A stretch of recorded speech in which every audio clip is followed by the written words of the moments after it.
Bonjour à toute la communauté de robotique First Québec. Bonjour à tous ceux qui aiment la robotique. Aujourd'hui, j'ai la chance et le plaisir d'être avec François Grondin. Bonjour Mélanie, ça va bien? Ça va bien toi? Très bien, merci. Écoute, avant de commencer, je vais te laisser te présenter à la communauté. Oui, bien sûr. Alors, comme tu l'as dit, mon nom c'est François Grondin. Je suis bénévole auprès de First depuis bientôt une dizaine d'années. Enfin, une dizaine d'années exactement. Je suis ingénieur de formation et je suis maintenant, depuis quelques mois, professeur à l'Université de Sherbrooke en robotique. Super. Écoute, moi je le sais, tu as fait des études vraiment intéressantes. Tu es même allé jusqu'au MIT, un objectif, un rêve de plusieurs qui font partie de la communauté de First et ceux qui aiment les sciences aussi.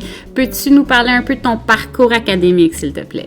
Oui, bien sûr. Moi, je viens initialement de la Rive-Sud de Montréal. Donc, c'est là que j'ai grandi et je suis allé à l'école primaire, secondaire là-bas. Je suis allé au cégep sur la Rive-Sud de Montréal également, au cégep Champlain à Saint-Lambert. Et ensuite de ça, j'ai fait mon cégep en sciences et j'ai commencé, après mon cégep, un baccalauréat en génie électrique à l'Université McGill, campus du centre-ville. Donc, j'ai fait 4 ans de bac là-bas pour avoir mon diplôme de génie électrique. Et ensuite, j'ai changé de région. Je suis venu dans la région de Sherbrooke pour faire ma maîtrise en génie électrique dans le laboratoire de robotique qu'il y a à l'université qui s'appelle IntroLab, qui est d'ailleurs dirigé par François Michaud, qui est un des piliers de First au Québec. Donc c'est comme ça que j'ai rencontré François pour la première fois et je cacherai pas que c'est également comme ça que j'ai été introduit à First parce qu'il était mon directeur de mémoire à ce moment-là. Donc j'ai fait 2 ans de maîtrise en robotique. J'ai tellement aimé ça que j'ai décidé de faire un doctorat, ce qui était initialement pas mon idée parce que je savais pas exactement ce que je voulais faire après ma maîtrise. Donc j'ai fait un doctorat toujours dans le même laboratoire avec le même directeur pendant 6 ans de plus. François, ça a été vraiment un modèle assez important pour moi. Comme je disais un peu précédemment, c'est d'ailleurs lui qui m'a initié à First parce qu'il était tellement engagé et impliqué dans la région de Sherbrooke. Ça m'a donné le goût de moi aussi m'impliquer. Et puis quand j'ai terminé mon doctorat avec François, de plus en plus je pensais que l'enseignement universitaire, c'était quelque chose qui m'intéressait parce que j'aimais faire de la recherche, mais j'aimais aussi travailler avec des étudiants pour leur transmettre la connaissance en génie. Pour cette raison-là, j'ai eu l'opportunité d'aller au MIT, donc au Massachusetts Institute of Technology à Cambridge, proche de Boston. Et puis, j'étais allé faire un post-doctorat là-bas. Donc, j'étais là-bas pour 2 ans et je travaillais essentiellement dans un immense laboratoire dont l'acronyme, c'est le C-Cell pour Computer Science and Artificial Intelligence Lab. Donc là-bas, je travaillais sur la reconnaissance vocale, donc utiliser l'intelligence artificielle pour faire de la reconnaissance vocale. Je collaborais également avec un laboratoire de robotique parce qu'on était intéressé à voir comment on pouvait adapter des méthodes de reconnaissance de la parole pour des applications robotiques. Donc j'ai fait 2 ans là-bas jusqu'en décembre 2019, donc il n'y a pas si longtemps. Et ensuite, je suis revenu. J'ai eu le privilège d'être engagé comme professeur ici à Sherbrooke. Donc je suis revenu dans la région. Maintenant, c'est un nouveau rôle depuis quelques mois qui me plaît beaucoup jusqu'à présent. Donc, je suis content d'être de retour au Québec là, après 2 ans à l'étranger. Est-ce que tu veux nous parler un peu aussi de First? Qu'est-ce que ça représente pour toi? Puis peut-être un beau moment aussi que tu as eu avec les programmes de First? Oui, vraiment. Depuis que je suis relativement jeune, là, donc quand je remonte au secondaire, même fin du primaire, j'avais un intérêt pour les sciences, la robotique. Je trouvais que les sciences c'était intéressant, mais je trouvais que la robotique puis les domaines où on pouvait mettre en application les sciences, c'était vraiment stimulant. Puis quand j'ai appris l'existence de First par François Michaud, mon premier réflexe ça a été mon Dieu, j'aurais aimé ça avoir ça quand j'étais plus jeune. Ça m'aurait tellement accroché, tu sais. Fait que j'ai comme eu quasiment une révélation. Je me suis dit mon Dieu, c'est vraiment ça qu'il faut. Moi, j'ai eu de la chance parce que plus jeune, moi mon père est ingénieur aussi de formation, donc j'ai été exposé à la profession d'ingénieur vu que j'avais mon père qui la pratiquait puis qui pouvait me guider là-dedans. Puis je pense que j'ai été chanceux parce qu'il y a beaucoup d'élèves qui, rendus au secondaire, se questionnent sur c'est quoi qu'ils vont prendre comme décision de choix de carrière. Puis je me dis, si t'as jamais eu la chance d'être exposé d'une façon ou d'une autre, c'est difficile de savoir ce que tu vas aimer puis ce qui va te passionner. Donc là-dessus, quand j'ai entendu parler de First, c'est venu me chercher. Je me suis dit, ok, ça répond vraiment à un besoin qui, selon moi, est criant là chez les plus jeunes. Puis François, c'est ça, quand il m'a parlé de ça, je me suis dit, moi, je suis ingénieur, mais j'ai jamais fait de projet comme ça, puis il a dit, tu sais, faut pas que tu sois gêné ou intimidé. Il dit, commence comme mentor, on a des besoins à Sherbrooke, puis tu vas contribuer de ton mieux, puis tu vas toi aussi apprendre là en faisant ça. Fait que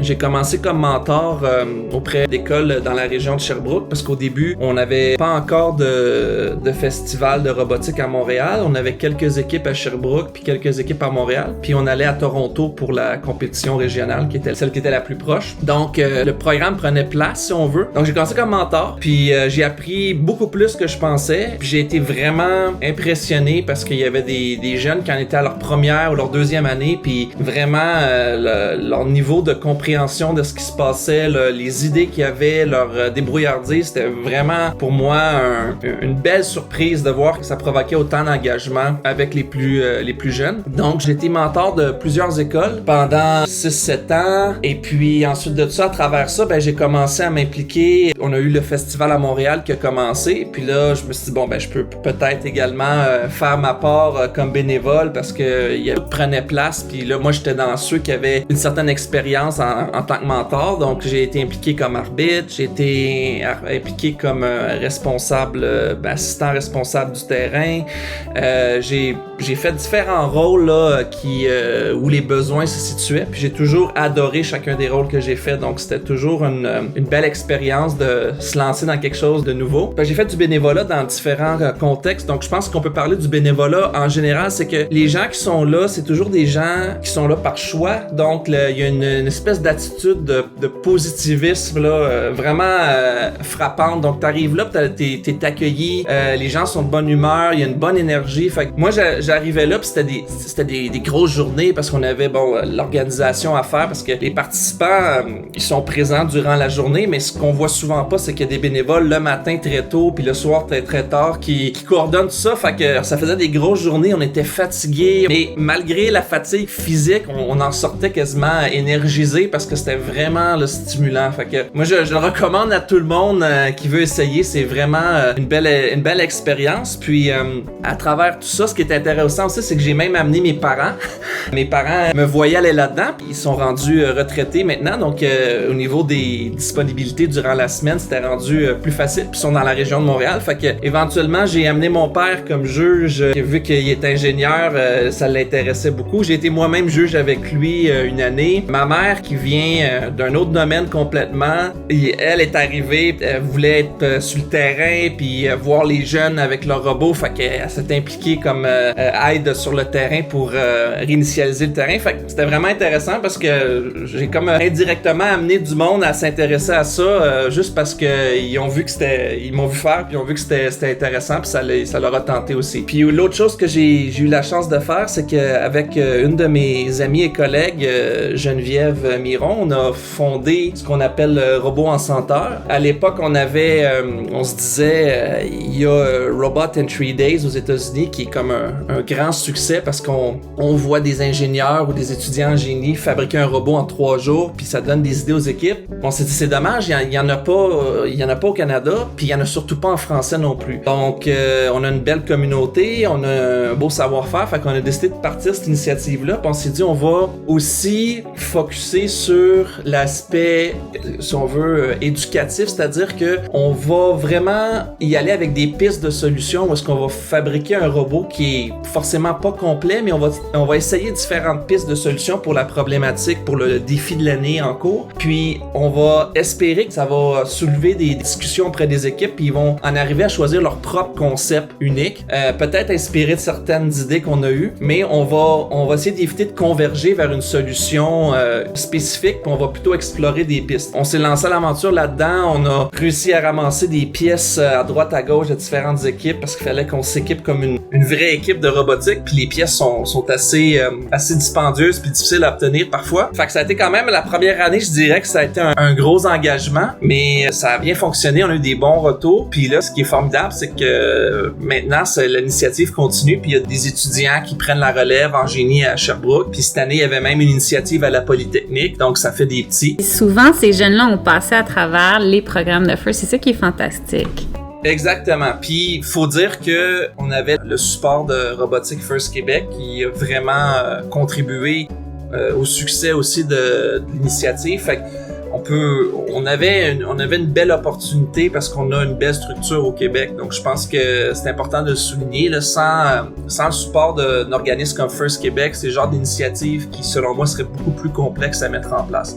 Donc, ça démontre clairement, c'est un bel exemple à mes yeux de ce qui peut se faire grâce à un organisme du genre là au Québec. Puis finalement, pour finir la boucle, là, je suis allé aux États-Unis pendant 2 ans, donc c'est sûr que le mentorat rendu là, c'était plus difficile parce que j'étais à 5 heures de route de Sherbrooke, mais j'ai continué de m'impliquer. Là, je prenais des congés quand c'était le festival de robotique, puis je m'en venais m'impliquer comme bénévole pendant les quelques jours. Donc, moi, ça me faisait plaisir aussi parce que avec les années, ce qui est aussi la caractéristique, je trouve, de First, c'est que c'est un groupe de personnes qui revient d'année après année, puis ça devient comme un groupe d'amis, une grande famille, si on veut. Fait que y a des gens que je vois quelques fois par année, puis c'est quand on fait des initiatives First, puis je suis content d'y voir à ce moment-là parce que le temps passe vite, puis j'aurais aimé les revoir dans d'autres circonstances, mais bon, on est tous très occupés. Fait que moi, je pense que les gens qui aimeraient s'impliquer là-dedans vont se sentir très, très chaleureusement accueillis, puis après ça, tu tisses des liens, là, c'est pas juste je viens faire mon bénévolat puis je repars, c'est vraiment je développe des liens avec les gens, puis ça te donne le goût de revenir pour les jeunes mais aussi pour les bénévoles. Fait que c'est une double motivation à chaque année là. Écoute François, tu es avec les programmes de First depuis longtemps, puis je suis sûre que tu as vécu des beaux moments ou tu as peut-être une belle histoire que tu veux nous raconter. Du fait même que j'ai été là pendant plus de 10 ans, j'ai vu surtout des belles histoires d'élèves avec qui j'étais mentor quand il était en secondaire 3-4. Par exemple, j'ai un élève auquel je pense qui maintenant est rentré à la suite il a fait son secondaire, il a fait son cégep, il est rentré en génie à Sherbrooke et puis maintenant il fait sa maîtrise dans notre laboratoire. J'ai vu vraiment cette personne-là cheminer, puis je sais pas s'il y avait pas eu First, s'il y aurait le même intérêt pour les sciences, puis peut-être qu'il y aurait un parcours différent. Puis aujourd'hui, il est avec nous, évidemment, il est dans son élément, il se débrouille très très très bien. Donc ça, c'est une fierté là, de voir qu'il y a un suivi qui se fait, et c'est également un bénévole First. Donc il a pas seulement été du côté des participants, mais il a tellement aimé ça qu'il maintenant il est rendu bénévole, puis il s'implique, puis il redonne. Fait que je pense que c'est un beau cycle là, qu'on peut voir là, qui se complète, puis on a une relève qui s'en vient. Donc ça c'est très très disons valorisant quand on voit les résultats concrets comme ça après quelques années. Qu'est-ce que tu ferais dire aux jeunes pour les aider à garder leur persévérance dans les études? C'est un bon point que tu soulèves, Mélanie. Moi, je sais que, comme j'ai dit au début, quand j'étais plus jeune au secondaire, j'ai eu la chance d'avoir quelqu'un qui m'a inspiré, en bonne partie mon père, puis aussi des professeurs aussi en sciences. Puis ça a fait en sorte que je voyais un peu une raison pour laquelle je faisais les études actuelles, c'est parce que j'avais un objectif. Puis c'est pas toujours facile d'avoir un objectif quand on est assez jeune parce que ça paraît tellement loin. Puis moi je crois que c'est important pour les jeunes. Si vous avez trouvé quelque chose que vous aimez faire, c'est sûr que le parcours scolaire c'est pas un parcours facile, c'est un parcours des fois on fait pas toujours ce qu'on aimerait faire. Il y a une formation qu'il faut suivre, mais quand on arrive à la fin de tout ça puis qu'on a finalement le privilège de faire quelque chose qu'on aime, ça va vraiment changer votre vie puis votre rapport à votre travail parce que vous allez être dans un domaine qui vous passionne. Puis ça, je peux vous le dire, moi, si ça avait pas été de trouver une branche que j'aimais à ce point-là, je serais probablement pas allé aux États-Unis, j'aurais probablement pas fait toutes les choses super stimulantes que j'ai fait. C'est vraiment le fait d'avoir aimé ce que je faisais qui m'a permis de mettre les efforts, mettre le temps. Donc, des fois, c'est difficile, on regarde le court terme puis on se dit ça va être dur, ça va être difficile, mais dites-vous bien que si vous faites quelque chose que vous aimez, vous allez être récompensé par un facteur de 1000 dans un futur pas si loin que vous pensez. Donc pour ça, ça vaut la peine de persévérer. Aussi, si vous avez l'occasion de faire First, c'est pas juste de la robotique, c'est pas juste de la science, ça va au-delà de ça. Donc vous allez rencontrer, j'en parlais beaucoup, des gens qui ont la même passion que vous. Vous allez réaliser qu'il y a des choses que vous pensiez qui étaient inatteignables, qui le sont. Donc vous allez découvrir des traits de personnalité que vous pensiez peut-être pas avoir a priori. Donc, vous allez vraiment forger votre identité. Puis, je pense que c'est un bagage, même si ça se peut que vous faites first puis qu'au final, les sciences, c'est pas vers ça que vous allez. C'est pas grave, vous allez avoir quand même un bagage au niveau du leadership, du travail en équipe. Et ça va vous rester. Puis c'est des outils vraiment qui vont vous accompagner toute votre vie. Fait que, il y a que du positif, selon moi, là, qui peut ressortir de ça. Puis, même si c'est difficile en ce moment, même si à 14-15 ans, on sait pas exactement vers où on se dirige, je pense que ça vaut la peine de choisir quelque chose que vous aimez puis de vraiment le voir comme un investissement et